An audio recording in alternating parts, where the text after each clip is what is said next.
Dude, there's like 900 people already. 20. I know it's 20. There's like 900 people already. Why is it delayed? Oh, it's delayed. I know it's 20. Oh wow, my mom is on. That's cool. All Hi, Sandy. right, Ben is on. So now he's gonna. How do I do it? Here, Go go live. live. Who said packing their neck? ¿Quiere que hable español todo el tiempo? Hey, Yo, what's ¿cómo up, man? estás? Hey, so somebody, wait, right. ¿Vamos a hablar en español? Yeah, si yo puedo hablar todo el tiempo si quiere. Sí, okay. Yeah. Hi, Ben. What's up? Okay, you're. All right, I'm done. Yeah, you're done. You're not required. Why is she done? Huh? Why is she done? Yeah, Okay, bye. Because she's gonna be silly. Oh, Oh, and he's not. Meaning Ben. no. And I don't you, know. and you. I'm pretty sure this is gonna be silly. We're going to be dead serious. No, I don't know if that's even possible. If you say it like that, people are gonna be like, he was totally serious when he said that. This is What? my serious. What? Hold on, this is my Say serious anything in a face. remotely serious tone, then people. I don't even know how to. I actually don't even know how to do a serious face. No, you No. don't. Don't try. Yeah. No. Hey, when in high school and in college, I had like a shaved head, and I would walk around like this, so I can do a serious face. There you go. That's great. That's awesome. I'm sure people. How you are doing, excited man? to see that. What's going on? You good? I'm good, dude. Where are you? It looks pretty there. I'm in my backyard. It's not terrible, but it's not like my old house. But thank you. Yeah. I needed a little windbreaker though. It's a little cold here. What's it there? It is. It's nice. It's like 75. Yeah. I remember when I was there, it was like, okay, I get it. Yeah. Except Yeah. that one year, that was when like, dude, it rained like 5 or 6 weeks in a row.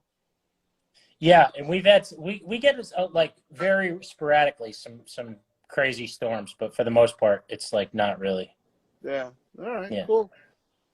Dude, I'm what's trying going on? How's the quarantine sitch? Man, you know what? I think people in this part of the country got fed up about two weeks ago, because like nobody's doing anything. Like nobody's like quarantining anymore. You still see people wearing masks, and like I talked to somebody today. Now I haven't been into the city. Should we be wearing masks on this? No, we should not be. We should not be.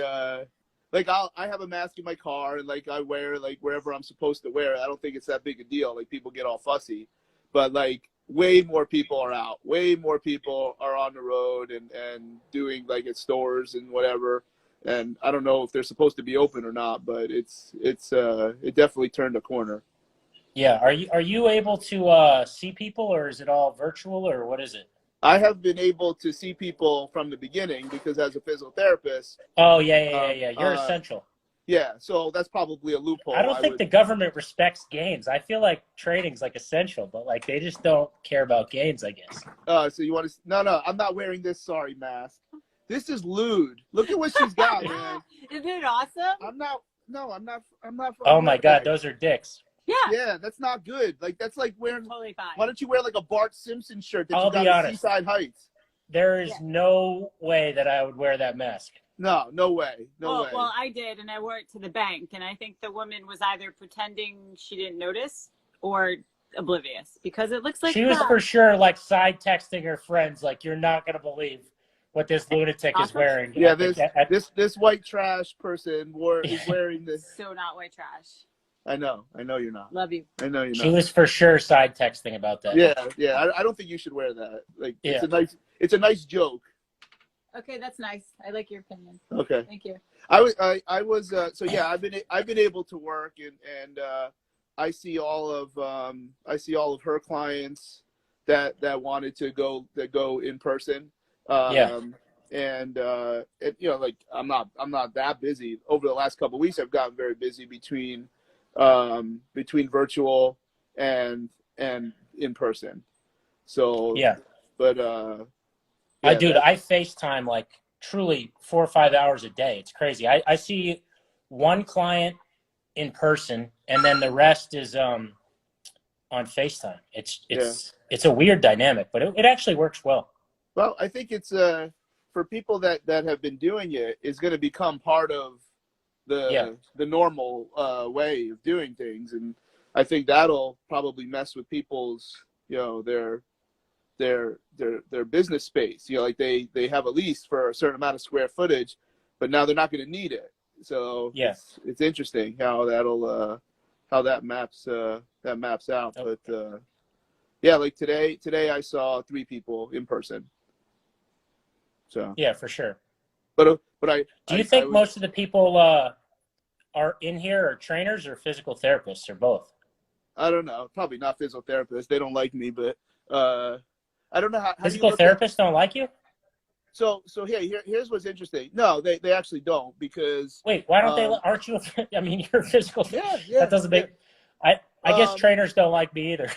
I don't know. I get sometimes I get the impression nobody likes me, but no, in physical therapy, I think it's all throughout training in physical therapy, it's like very compartmentalized. Like there's like cliques of thought processes, and like at least through 2-3 times a week, a very young physical therapist or even a student will message me, and like they're like upset that people haven't never heard of who I was or other people. Forget it. It's not even just me. And that to me doesn't really bother me, but it's because the way of practicing physical therapy, which is much to most of them, it looks like training, and they don't know how to do it, or they wish they could do it, and they wish they can make more money than what they're making. So they start to resent other people or other things that represent what they can't do. And that makes sense. I went to college with a girl who I wasn't like really close with her, but it was a very small college. Everybody knew everybody. And now she's like a professor, I think at like George Washington or George Mason, one of the really good PT schools in Washington D.C. area. And she's a real big time like American Physical Therapy Association person. And she's like, we'd love to have you at the conference. And I'm like, no. And I know I said it nicely because it wasn't. I don't know. Maybe I woke up on the right side of the bed that day. And like the reality is like, if I were to go there, they wouldn't. Nobody would laugh. You have to just talk about research, and that's probably the other thing. Like my threshold for accepting certain methods is way different than that APTA physical therapist. So what is like how so? Like I'm just curious. Like I feel the rank and file would be like, it has to have a certain amount of published literature. Oh Jesus! To say you're allowed to do this, even if it works, Yeah. And then and your threshold is probably if it works, we'll do it. Closer to that. Closer to that. Yeah. I mean, there's some things I won't do, but I mean, I think strength and conditioning even more than physical therapy. Like, if it works, you just do it. Like, there's not a whole lot. You know what I mean? Like, if you went with the research on strength and conditioning to the T, you would be like barely be able to do any exercises. It's almost hard to explain a little bit, because like I just call it like commercial physical therapy. It would be nothing like what maybe you would expect from a physical therapist. Or think about like when you and I were talking shop via text about the different ways to load the frontal plane. None of those exercises have any research behind them. There's just none. Like, so here's how that conversation would go with the type of physical therapist that I'm talking about. So they'd be like, "Oh, that sounds interesting. Do you have any evidence for that?" And it's like, "What do you mean?" Like, "No, I don't." "Oh, well, when there's evidence, I'll do it." Because they know it's legitimate. It looks like it makes sense from a logical or a scientific approach, but they won't do it because there's no evidence. And then you combine that with social media. Oh man, there's some rotten son of a bitches. Like it's just, I beg Boyle to stop engaging with these people. Like it's. He and I are similar though. I get it. Like you're smart. I'm somebody like. When people talk, when most people talk shit to me, I don't care. But like sometimes when people talk shit, I think to myself, like, don't reply, Yeah, don't reply. And then I just yeah. reply, and I just, No, I learned that a couple years ago. Obviously, you and many people probably are well aware, how I probably made some changes in my life over the last couple of years, all for the positive. But one of the things that I don't like, you can say whatever you want. FMS is this, and that's not physical therapy, and crunches are okay, and all this. I don't. Hey, that's cool. Hey, I just watched a cool YouTube about Thunder Mountain and how it's a unique type of roller coaster. You want to talk about that? Like, I got nothing to do with. I won't engage. Well, and, here's the thing. I'm somebody like with training, like I care, but I don't care. And like what I mean by that is like I care enough to say my opinion, but I don't like care enough to really argue sometimes with people. Man, you'll know right away how that conversation is going to go. Yeah. And sometimes, like, especially it's a lot better when it's in person. But then, like, even then, it's like, oh, like, okay, here's a good one. I was at a seminar, and it was about training load. And it was a researcher who, there's probably some holes in what he does, but nice guy. It was useful. And there was a whole bunch of commercial physical therapists from a particular hospital in New York City. So it was like as soon as I walk in, they all start talking. And so we had to go into groups of talk about the topics, which I always hate. I hate being in groups in these seminars. So one of the characters in the group was an Australian. And they, at least in my stereotype, they are very, very ardent in the literature, like a lot more so than and that's just from the handful of people that I have encountered. They're really, really big on literature. So somebody asked, the topic was dealing with somebody that had a grade 2 hamstring strain. And the Australian dude like says this, and this. And it was all the opposite of what the kid from the hospital was saying. Like he said, I would do this, and this. And without asking, he just goes, well, a grade 2 would be this, a grade 2 would be this. And here's the thing. I actually agreed with what the fellow was saying. Like I thought that he was correct. I also didn't care what was going on. So then one of the other therapists that was part of that hospital group, they're like, Charlie, what do you think? I'm like, oh, great. Now I have to. I'm like, well, I actually think that, yes, someone on a grade 2 hamstring probably would come in on crutches, and they would probably be really painful. And like, but doesn't matter. Like, just run the process, and it'll probably take care of itself. So after we dispersed, I went up to the kid because I felt bad, and I'm like, hey man, listen, the next time you're in a group or you're talking with somebody, and they just go right at you like that, all they want to do is for you to go back at them. For sure. Just go like this. Oh, okay. Yeah. How about that? Like. See, I need to take this advice because I'm somebody that like, I'll sit there and I'll go, be quiet, and then I just have to go, fuck you. It's just how I am. Yeah, and obviously that can happen in person, but in social media you can just ignore it, or like delete their comments. And, I know. Because I didn't always do that, man. I didn't always do it, and it's horrible because you're making them famous. Like that's what they want. They want to engage. There are just times though, like if I know that I'm right or I just feel like they're being jerks, I can't let it go. I just it's how I am as a person. Yeah. Well, it's wait, what did John say? I can't believe I'm doing chin-ups to Charlie and Ben and not Roddy Rich. Okay, well, I'm not familiar with that music. Roddy Rich, The Box, baby. The Box. It's the great song. I'm sure I've heard it before, and I'm not familiar with the artist. John's an awesome guy. He's a great dude. He hosts. Oh, dude! Now, hey, Allie, why don't you listen to this? How about this? You want to listen to a cool story? We played with Canada about the national team. We played in Laval, which is like a big suburb outside of Montreal. So we went to train at John's gym. He was very accommodating and brought in about 5 or 6 guys. And, these are all professional basketball players. For that one, it was about half NBA guys and half of our other guys that don't play in the NBA. And we have it's just a special group. We have a lot of fun, a lot of guys messing around, and we have a good time. So I think when people see John's, his social media, he's got some, let's just say, both men and women. He has a lot of beautiful people coming through that gym. Oh, Is that man, fair? smoke Is shows. that fair? Could we smoke say that? shows. That's like okay. All right. Once so, I've during the quarantine, once I watched everything on Pornhub, I just go on his Instagram. There's a significant amount of very attractive human beings in John Chainberg's gym, and now I think wherever we were a few weeks before, he had a bunch of his trainers or people that come to the gym. It must have been like a Perform Better event. I think it was out in Long Beach, out in California. So they all knew me. So now I'm around all these NBA dudes, and these like 8.5, 9s, and 10s are all talking to me.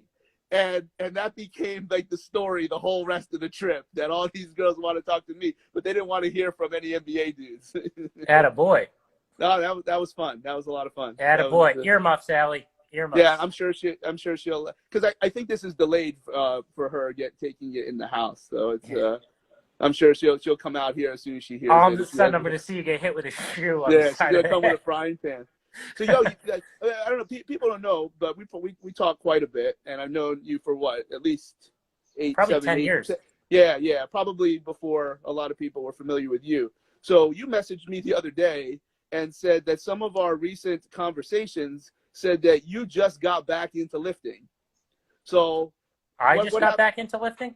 You said that. You said you just got back into lifting. Oh, dude. Well, wait, you talking about chicks? What? I heard chicks. Well, so what's going on? Like, what did that mean? Dude, I hurt my knee bad out of nowhere. Okay. Craziest thing. I don't even want to bore you. It just basically, I got a phantom pain. That was I thought I was going to need knee surgery. What? And yeah, dude, my left knee just started killing out of nowhere. It's still actually not the best. After I was jet skiing, and next thing I knew, I couldn't bend my left leg for like a week. Okay. At all. And then the quarantine and stuff. When I say getting back into lifting, it was probably 5 weeks that I didn't do anything. So you didn't train for 5 weeks? No, but dude, I got to be honest. I'm not sometimes I'm like a meathead and I just love it and I'm all in. And then I can easily, once I get out of the routine of lifting, I don't know if you're like this, but the last 3 days I lifted, I'm sore all over. I feel like I get hit by a fucking tank. But I'm just kind of used to that. And then once I get out of that routine, I can very easily go, oh man, nothing's sore. Like, why the fuck would I want to work out right now? and just get out of that routine. I can't imagine doing nothing for 5 weeks. Dude, I've done it more than I can very easily I also hate working out by myself. So at the beginning of the quarantine, when I couldn't have friends over and everything, it's very hard for me to go into the garage and get motivated to do a hard workout by myself. I'll do maybe, I'll do 4 sets of dumbbell bench and then go to do the next thing and be I'm good for today and go back inside. It's just how I am. There's times that I probably go a week or longer with the travel and you can't get a workout in. But I can't imagine going 5 weeks. Yeah, John's saying I swim and hike and stuff. That's the thing. I would much rather I play tennis a lot. I do hike a lot. I swim. Yeah. I'm less of a meathead than you'd think, but I still like to lift heavy. But I only I lift heavy usually 2 days a week, sometimes 3. Not But then I do a lot of other shit hiking and stuff. Yeah. I don't want to hike, but I'll lift heavy. Yeah, I for sure. Here's the thing. I don't know if you're like this. I don't know how much of a meathead you are, but sometimes I try to gain weight, sometimes I try to lose weight, and it's funny whenever I try to lose weight, some of my lifts go down, and then I'm fuck, and then I stop losing weight because it pisses me off, and that used to be when I was powerlifting. Yeah, I would get that. There was one meet, I think I had lost 8 pounds without knowing it, Yeah. And my gear like slide, like my pants they slid on like really easy. I'm like, oh, that was weird. And then like I was my last warm up was 675 or something. What the fuck? No, come on, easy. And Easy? I was gonna Six, go seven. for I was that meet I was gonna go for 900, but here's what happened. Because We I ain't even lost shooting at the same baskets. Like I lift like Planet Fitness compared to this. Yeah, but that's a long time ago. But yeah, a long anyway, time like, ago, I ain't doing that type of stuff. I lost weight without knowing, and I dumped 675 behind me because no Oh, one was shit. spotting me. No one was spotting me because it was like a warm up. So they and people kind of knew that was a warm up weight for me. And then the only time ever in a competition I dumped 750. I still opened with 750, and I dumped it. Like my goal was to go 750, like eight and change, which I did. I did 820 that meet. And then I was going to go for 9 on the third lift, but then I went 750 on the second lift. So I remember when I would lose weight, like I would definitely lose a lot of strength. But now I don't even want to tell you how much I lift because it ain't that.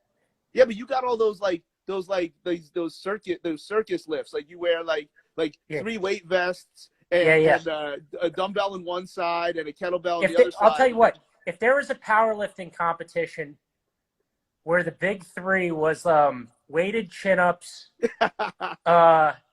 if it was weighted chin-ups, Bulgarian split squats, and like something else, I'd probably be like in the running. Dude, but you should start that. You should start that federation. I want to start my own powerlifting federation where it's weighted chin-ups, Bulgarian split squats, or like walking lunges, or like here's the thing, bro. I can front squat like 345 probably, and I can walking lunge 335. It's like, but what is walking lunge? Like you'll ever see me do that? What is so like back in the day? What were some of those? Because it was also single leg squat, right? I can pistol squat a shitload of weight. Yeah, I can pistol squat. I forget, like, I don't know, but I used to put on like an obscene amount of weight vest. You wear like at the other MBSC, you have like every weight vest in the gym. It's weird. Like, you know, I grew up ski racing, and like we used to do like dry land training for like lower body.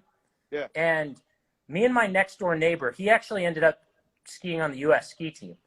But he went to University of Vermont in his freshman year. He was a strength and conditioning All-American with the NSCA, which is interesting.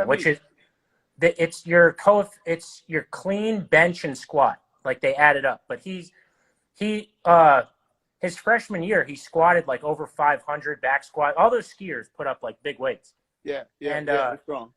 Yeah, and you know he cleaned a lot of weight, like I think like 335 or something like that. He cleaned it like with shitty form too. He just muscled it up, and the first time I deadlifted 405, like my second time ever deadlifting, like, and the training that we used to do, we jumped endlessly on on our trampoline, and then we would do these wall sits with just a shitload of plates on our legs, and we would put on a song and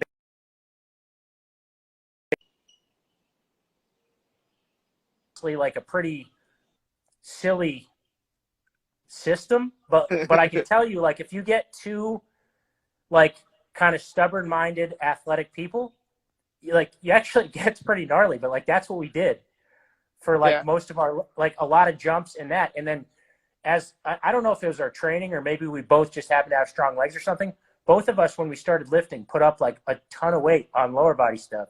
And not like and we both suck at benching. Yeah, that's well, you're good at what you're good at. Like that's like so I think you just inspired me. I'm gonna see if anyone wants to join a powerlifting competition with pistol squats. Yeah, you're gonna make up the meet. You're gonna rear foot elevated split squats, chin ups, and I don't know. I can do push ups with like a lot of plates on my back or something. But I recently trained somebody for what he called a powerlifting meet, but it was military press instead of the bench press. Oh, I'm good at the military press. Well, you saw me doing your version of military press today. Yeah. How'd that feel? Dude, that's a heavy lift. like what you were saying. Yeah, so it's hard. So here's the story. You hosted Allie and her friends for her bachelorette party, right? Like yeah. you like, oh, that's like, you ever hang out with so and so? No, that didn't happen, huh? no. Okay, all right. So you invented this thing that goes on it goes on the landmine, right? Yeah, I didn't invent it. I just made the handles better, but yeah. Okay, so you put the bar into the landmine. Yeah. And then you put your thing on top of it. Yeah. And I call it a Viking press. Yeah, exactly. That's essentially what it is. Yeah. Well, actually, there's something in kettlebell that's called Viking press. So I don't know. It confused people. I'm like I take the kettlebell short bus. I'm not good with that. I think a Viking press in kettlebell is like you come down, you catch it, and go right back up. You catch it, but you dip with it. I think that's what they call a Viking press. So Allie bought one. Yeah. And I recently just put it together. Yeah. Which is not the simplest thing in the world for some at reason. all. No, you need like yeah. Yeah. So what and you were saying that because you're pretty public with some of the celebrities, but not as much with the NBA guys, right? Even I've seen them. I know them to train, and you have them use it a lot. A lot, yeah. Well, I like it because it's like so I got this thing and I immediately was like, oh, this clean and press exercise is cool because you don't have to crank your wrist back to catch the bar. And it's not the same as an Olympic lifting clean and press, but it's a good exercise. And I'm same as you. Like, I don't have any like allegiance to, I wouldn't say I'm necessarily an Olympic lifting guy, but some guys are good Olympic some guys do it, some don't. But I looked at this exercise and I'm like, this is pretty cool. It's basically explosive trap combined with a neutral grip push press. And so I think there's a lot of benefit to that. And both in terms of definitely. Just giving somebody like a safe way to move weight. And then for general population clients, a deadlift and a push press is pretty good for fat loss, So it's like, I was like, okay, there's a lot of good things going on here. It's safe. But like so people like listening can appreciate the handles accommodate a little bit. Yeah. So you can go off the floor and then kind of, rip it. Yeah, they spin. So you don't have to, you catch it in like a neutral, like anybody could catch it. Like I have really bad wrist mobility, but I can still catch it. Yeah. And then you can pop it from there. Now, you could just deadlift off the floor if you wanted to, right? Yeah. We do deadlifts. We do like reverse lunges with it. We do single leg RDLs. Yeah. We just do a regular press. They actually have a thing for the landmine called, I think it's a Viking press, but it's just hard to get into position. You have to like put it on boxes or something. This, you can just clean it up. Well, that's what, given the amount of weight I had on there today, and I'm at a strongman gym. So some of the jump boxes, that's what they're used for. Like they're used to catch weights. So I put, and it's let me just say, you've cursed before, I'll curse now. It's a motherfucker to get that thing up. Like it's heavy unto itself. So I had a 12 and so 18 inches on top of a regular bench. And that's where I had it sitting, to get under it. But then to get the wheels on, if you put it on one, it just dumps over the other way. Oh yeah, that makes sense. Yeah. Yeah. How much, dude? That was some serious weight. Well, now how do you? Because remember, you told me that you describe the weight in a particular way because you don't know how much the thing weighs.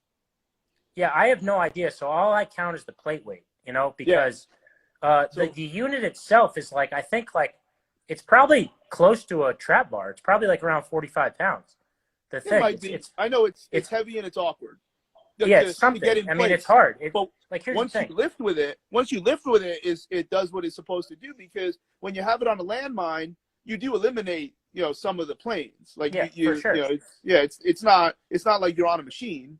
But no, I just like I think there's benefit to having a way to move weight and really like push, not have to really worry about the technique too much. Just push, Now, to tell you how much I had on there, how am I supposed to describe it? Is it on one side or both sides?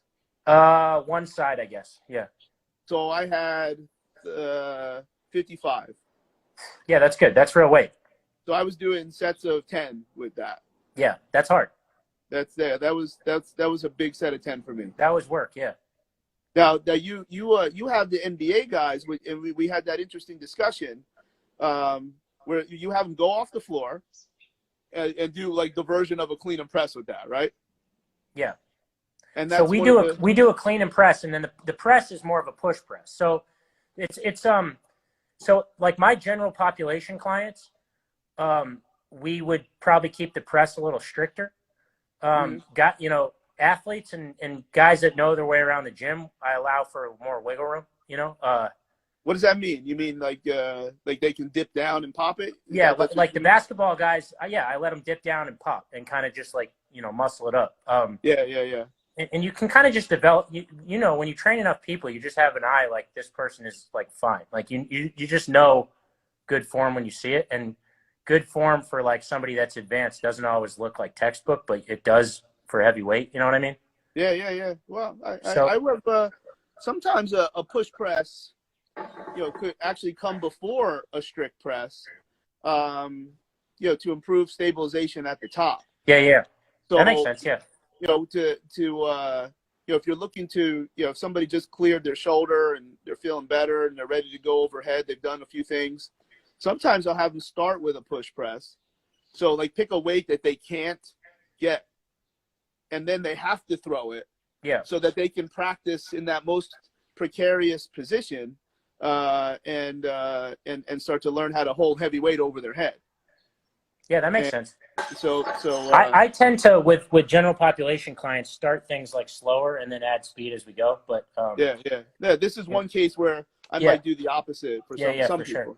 But now you find that the NBA guys who, I mean, I know at least 3 of them, 2 of which are terribly weak, but they can handle some weight because they're moving it really fast. Yeah, for sure. Yeah. Yeah, that's interesting. Like big weight. Yeah, like big now you have a reference, but one of the guys does 110 pounds on each side of that thing, and then like a couple do 75. Like that's after doing it, you probably appreciate it. Like that's real weight. Yeah. But I find it interesting that when you said that, because I definitely know at least 2 of those guys are just inherently weak, and but then if they move really fast, which is what they do better than that to me, that's always what a professional athlete is. I've always been more impressed by physical feats that involve moving fast. Yeah, I think power is more important. Yeah, power. Yeah.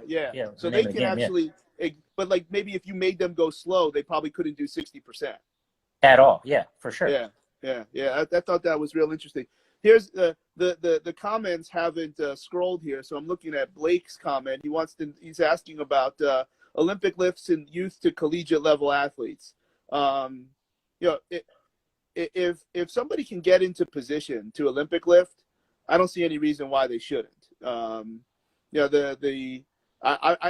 never really fallen into that camp of they're too hard to teach. Yeah, I don't know. But then at the same time, if somebody did an Olympic lift, there's probably other ways that you can accomplish what you want to accomplish with that. But I have no I think there's more reasons to Olympic lift than not, in my opinion, for a young athlete. For sure. Well, first off, I think it's cool that you asked a question. We should see if people want to ask questions. While you give your opinion there, Ben, and then I'll scroll through here and we'll see what we got. What I was saying with Olympic lifting, I spent a long time at Boyles working mostly with high school and college kids and stuff, and then I think Olympic lifting is really good, and especially when you have people for a long amount of time.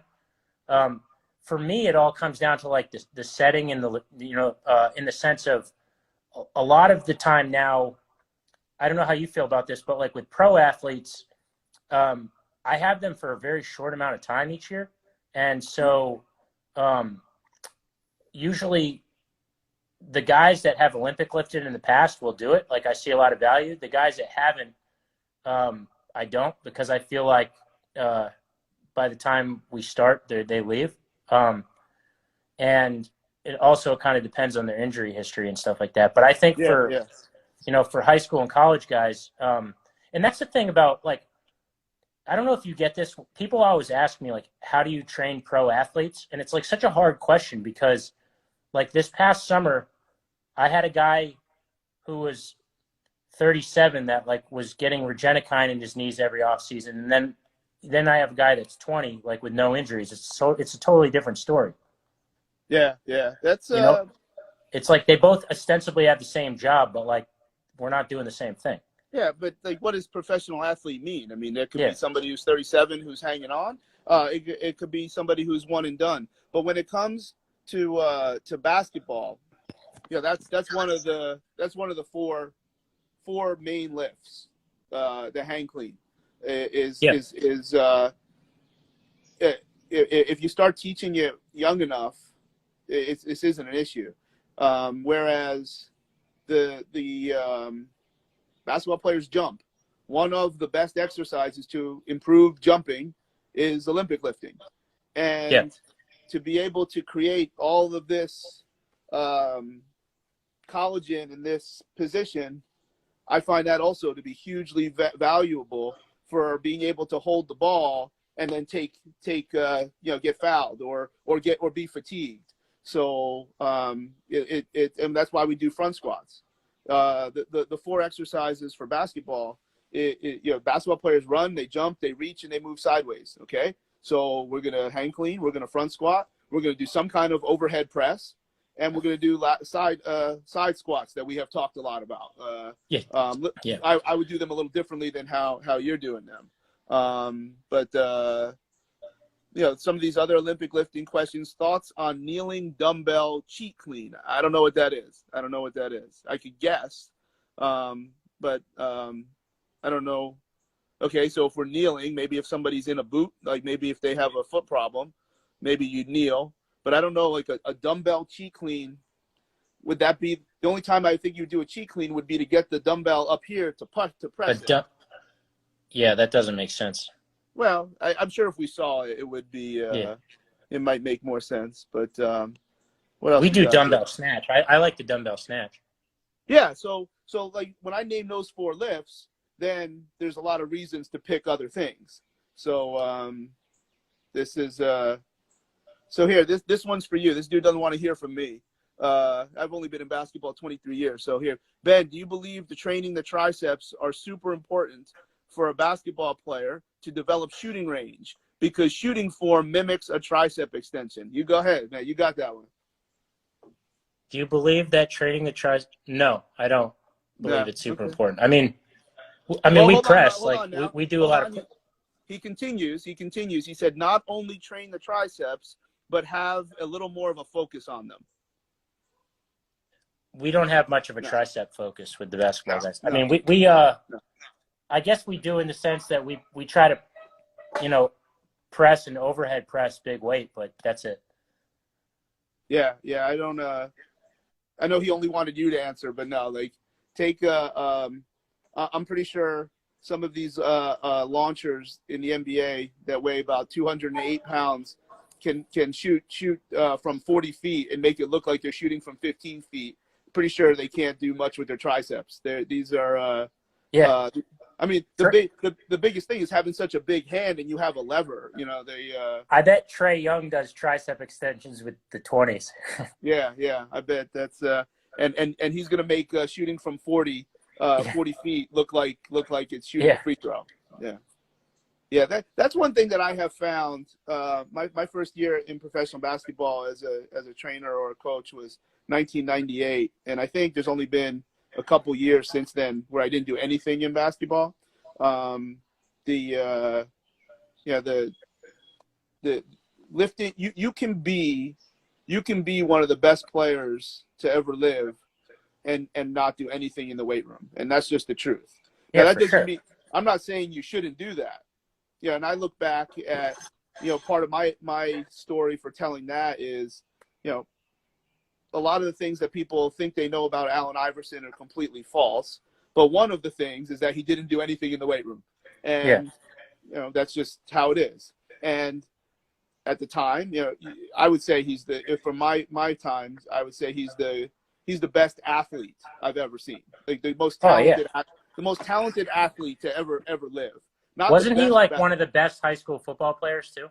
Yeah. I saw him throw a football 70 yards in the air on one step. That's some Uncle Rico shit.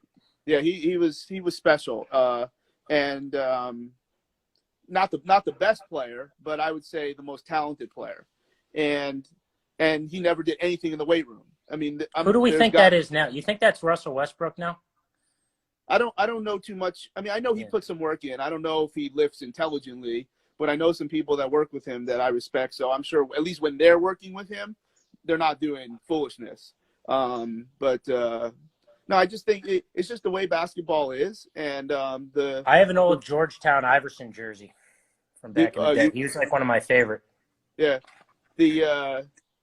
like there's some cool film of AI. I think he was when he was going to go to Notre Dame, before he ran into some issues.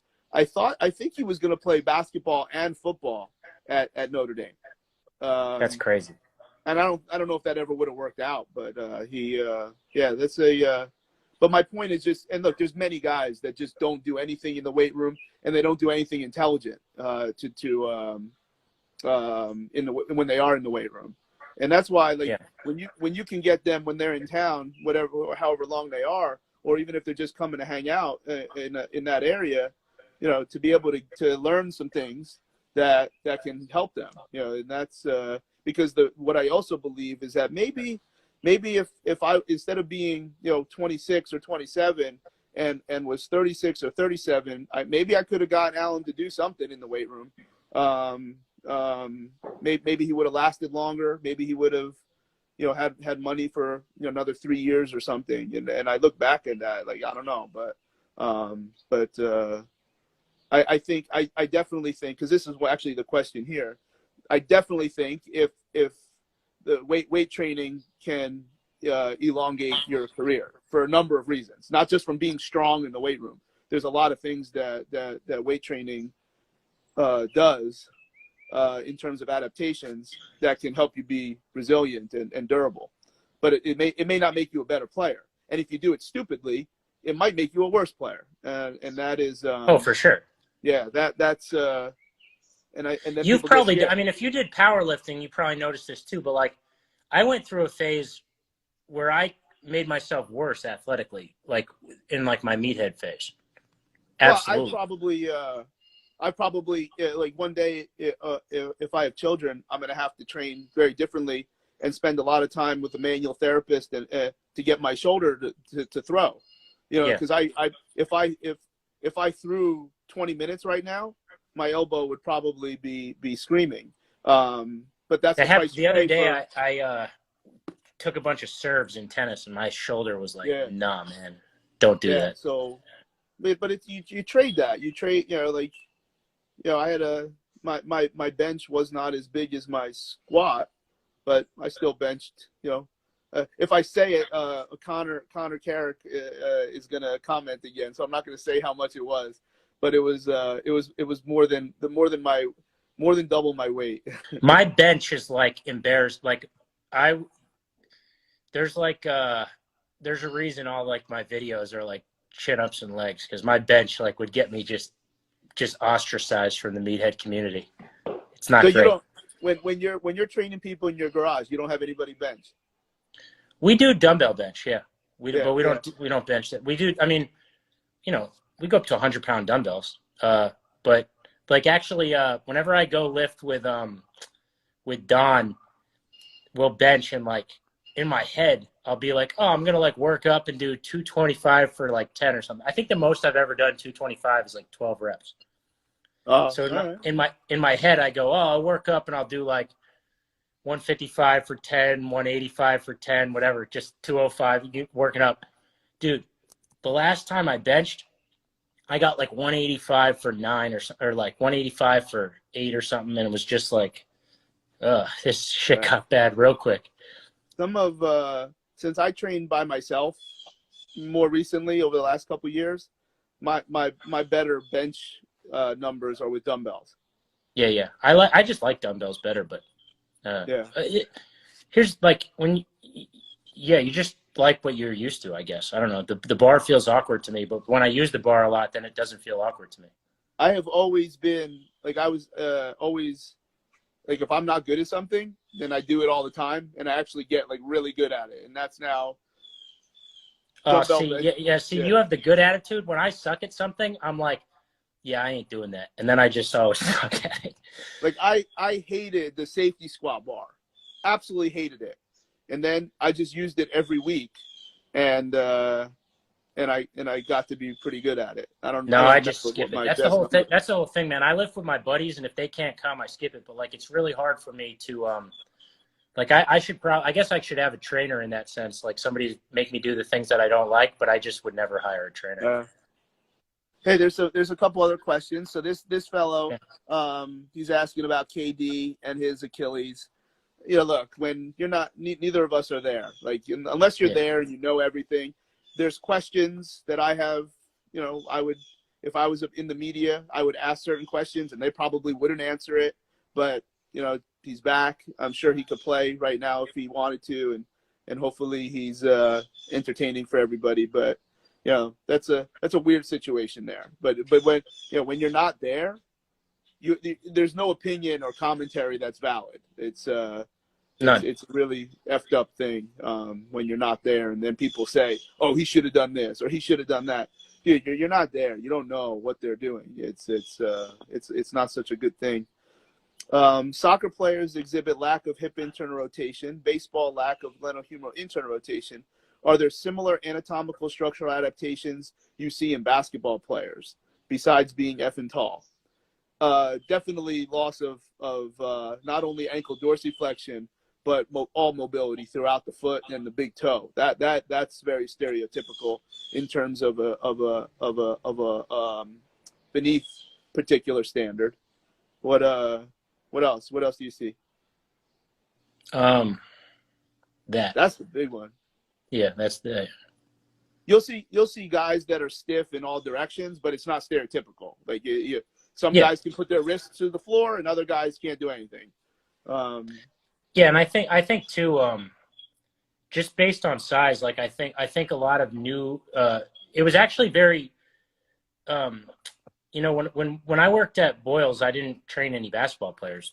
We just didn't have any, and I remember when I first started training really tall guys, I realized like real quick, like some exercises just don't look the same when you're 6'10" as opposed to anybody under 6 feet. You know, it just doesn't look the same. And then you look at it and you go, wait a minute, that doesn't look bad. It's not bad for him. It just doesn't look like how I look. And, you know, there are certain exercises. The gym's just not built for people like over 6'9". So it's like there's certain things where you're just like, that doesn't look right. Or like certain you know, you realize how much harder like a glute ham raise is for like a guy that's like 6'10" versus like somebody else. Like that, just a body weight glute ham raise when you're super tall is like probably just too hard for most people. You know, it's just like, it's real, like you don't realize how much different certain exercises are. Yeah, it's hard for anybody. It's hard for anybody. So but it's all like there's basketball players that have really advantageous levers. Yeah. And you know, like one thing that's like, you know, silly is like, yeah, you're probably a couple inches taller than me, but I don't think either of us are gonna. We're not setting any height. Yeah. Yeah, we're not gonna win any slam dunk contests. But like my legs are really long. It's just, like I've stood next to dudes in the Marine Corps that they would be like 6'2", and like our hips are the same height. Oh yeah. Because they're all torso. And if you run into a basketball player that's got 6'10" out of their head and out of their torso, they're going to look the way you're talking about. Yeah. But then if you get somebody else who has really long legs, and of their legs, if they have longer tibia than their femur, they're going to look like savages. Yeah, totally. There's video. There was a guy who came up during my day. He never really did much. I think he was on Memphis, and I think he was from Poland. His name was Cezary Trebanski. And he trained at Athletes Performance, and he was doing cleans. He was doing cleans at 7'2" or 7'3". Yeah. So that's it can be, but well, but then other people, they're not going to do well. Myers Leonard is 7 feet, and he squats. His squat looks better than my squat. Yeah, somebody like him, he has very he looks, good levers. Yeah. Yeah. Maybe that you can take this one. If you're trying for fat loss while maintaining and gaining strength, what do you emphasize? Trying for fat loss while maintaining and gaining strength? Yeah. I mean, a lot of that is diet. When people are doing fat loss, the workouts are not that different. I think you kind of just let the diet take care of it, but sometimes we change up the training a little bit. With some people that means making it more metabolic and stuff like that. Whether it, I typically we'll do paired sets or trisets. And sometimes we'll add in like we'll make the circuit a little bigger, or we'll add in more intervals on the bike or things like that. But if it's like when I'm trying to, when people that like to lift more are focusing on fat loss, the lifts actually become lower volume. Because I feel like you can't really crush lifts when you're not eating that much. So it kind of depends. Yeah, I think it all depends on what you're doing with your diet, because you could be losing weight and eating more. That's what I'm doing. I'm at 2,800 calories a day, and I'm still dropping a little bit, not as much as I did when the wedding was coming. But dude, that's some crazy shit. That's some crazy shit. What, that we had to change the wedding? I mean, that Corona totally cock blocked your wedding. Yeah, so we had to change it 3 times. When is it now?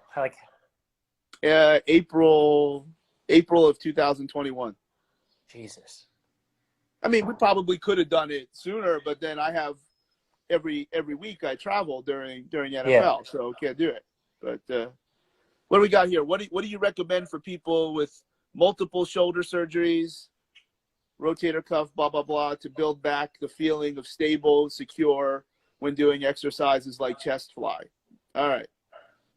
There's 2 ways to go about this. One is to, really get a keen evaluation and get it all figured out and figure out some special exercises.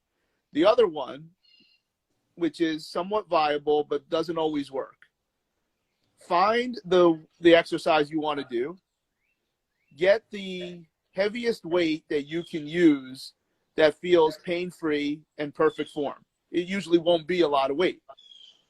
Do as many reps as you can, up to 100. And all of a sudden, you'll add a little bit of weight, and over time, I've heard stories like somebody's back hurts, but it didn't hurt when they deadlifted 135. Deadlift 135, sets of 50, and all of a sudden your back is better. That's some. Now, I usually don't have people do that unless I've seen them in person. But 135 for 50 will still fuck up your day, though, huh? But what we found, anything, this guy's talking about chest fly. So find the lightest weight you could use for chest fly. I'm guessing it's one of these things. And find the heaviest weight that's pain-free and perfect form. Jesse's on here. Jesse Phillips. What up, Jesse?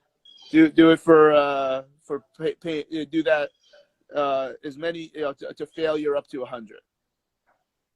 Who's on? Oh, Jesse, hey, what's up? What's up, Jess? How are you? Why are so many basketball and skill position football players stand and run in such a turned out position? That's easy, because they're retroverted. Their hip is inherently in that position, and that's their neutral, and that's what makes them very, very fast. It's typically for explosive team sports, having a retroverted hip is usually very advantageous. So they're going to have a lot more hip external rotation based on the twisting of their hip, and sometimes it's genetic, sometimes it's how you develop as a baby. It can change if you really don't want it, but there's nothing wrong with it. It's okay to have your toes turned out. What else we got here?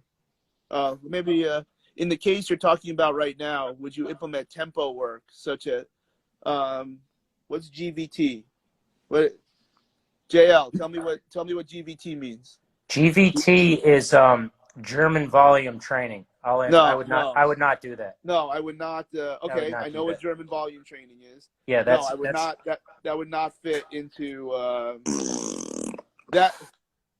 The tempo, that traditional German volume training, that has a role for somebody that's coming back from injury, but not like a specific orthopedic injury. You'll get a lot of type 1 hypertrophy, and the type 1 fibers have a whole lot of mitochondria. So if you were injured and didn't train while you were injured, that's a very viable 6 to 8 week approach. With the 2020, I wouldn't. That shit sucks. Yeah, I'd rather be weak than do that shit. That shit sucks. Well, the thing is, I actually don't think you get strong. I mean, you're using maximum 50% anyway to be able to get the reps in when you're doing it at that pace. So. Yeah, like if I was forced to train like that, I just wouldn't work out. I would just rather not work out than do that. Okay. That is my absolute least favorite type of training. Yeah, I've used it quite a bit because if I'm gonna be able to talk about it, I got to be able to do it myself. Yeah, it's teach their own. Yeah, I mean, I hate that stuff. Hold on, I'm being. At 8 o'clock, Instagram's gonna end it. Oh, so what time is it now? So George said, save it, post it, restart, and re-add them. No. Nobody wants to hear us more than an hour. Yeah, I think it's time. Maybe that's our cue to get out of here. Yeah, I got. Yeah. All right, so wait, yeah, you have a client, right? So we got to go. No, but I got a omakase sushi. Oh, even better. Only 12 pieces. That's we got to wrap this up. All right. So let's say, hey, thank you. Well, I'll try to figure out, not screw this up, how we can save it onto IGTV, and then we'll. Yo, good talking to you, Allie. Good seeing you. All right, man. We'll talk to you soon. All right, later. Bye-bye.